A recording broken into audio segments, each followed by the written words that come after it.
अस्सलाम वालेकुम। मैं तुहाडा लकी भाई अपनी ही जाति चैनल तो तुहाडे नाल गल कर रहा। अज मेरा दोस्त मेरा वीर मेरे नाल आया वा।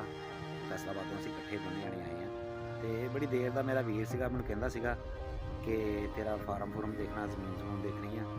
ते मैं कहा चल आया यार, जिहड़े असीं भी इत्थे खोने खोए है ना, तू भी नाल खोला। ते मेरा वीर बैठा होया वा, ठीक है ना, माशाअल्लाह बैठे हुए आ वीर सोहणे।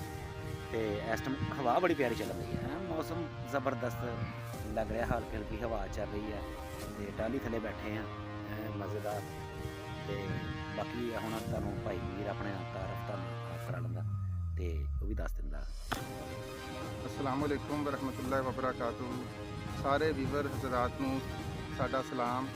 मेरा नाम मुहम्मद इकबाल ते मैं फैसलाबाद तो आया वां।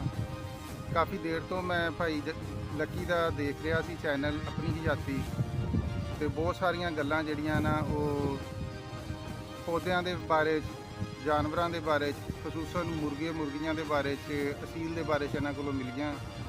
ਤੇ ਬੜੀ ਜੁਸਤਜੂ ਸੀ ਕਿ ਇਹਨਾਂ ਕੋਲੋਂ ਕੋਈ ਖਾਸ ਟਾਈਮ ਮਿਲੇ ਤੇ ਇਹਨਾਂ ਨਾਲ ਕੋਈ ਗੁਫ਼ਤਗੂ ਕਰੀਏ ਤੇ ਆਪਣੇ ਇਲਮ 'ਚ ਇਜ਼ਾਫਾ ਕਰਾਂ।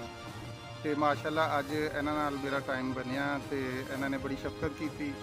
ਇਹ ਫੈਸਲਾਬਾਦ ਤੋਂ ਆਪਣੀ ਜ਼ਮੀਨ ਤੇ ਮੈਨੂੰ ਲੈ ਕੇ ਆਏ ਔਰ ਰਸਤੇ 'ਚ ਇਹਨਾਂ ਨੇ ਬਹੁਤ ਸੋਹਣਾ ਤਕੜਾ ਦੇਸੀ ਨਾਸ਼ਤਾ ਵੀ ਕਰਵਾਇਆ ਹੈਗਾ ਮੈਨੂੰ, ਤੇ ਬੜਾ ਮਜ਼ਾ ਆਇਆ। ਔਰ ਮਾਸ਼ਾਅੱਲਾ ਅਸੀਂ ਆ ਜ਼ਮੀਨ ਤੇ ਪਹੁੰਚ ਗਏ ਹਾਂ। ਬਹੁਤ ਪਿਆਰਾ ਮਾਹੌਲ ਆ, ਠੰਡੀ ਹਵਾ ਚੱਲ ਰਹੀ ਆ, ਟਾਲੀ ਦੀ ਛਾਂ ਦੇ ਨੀਚੇ ਬੈਠੇ ਹੋਏ ਆ ਔਰ ਕੁਦਰਤ ਦੇ ਨਜ਼ਾਰੇ ਜਿਹੜੇ ਨਾ ਉਹ ਬੜੇ ਦਿਲ ਨੂੰ ਜਿਹੜਾ ਨਾ ਉਹ ਖੁਸ਼ ਕਰ ਰਹੇ ਹੈਗੇ ਆ। ਤੇ ਮਜ਼ੀਦ ਵੀ ਜਿਹੜਾ ਨਾ ਇਹ ਹੁਣ ਆਪਣਾ ਫਾਰਮ ਵਗੈਰਾ ਵੀ ਦਿਖਾਉਣਗੇ, ਬਾਗ ਵੀ ਦਿਖਾਉਣਗੇ, ਸ਼ੈੱਡ ਵੀ ਚੈੱਕ ਕਰਵਾਉਣਗੇ ਤੇ ਇਨਸ਼ਾ ਅੱਲਾਹ ਤਾਲਾ ਉਧਰ ਨੂੰ ਜਾ ਰਹੇ ਆ।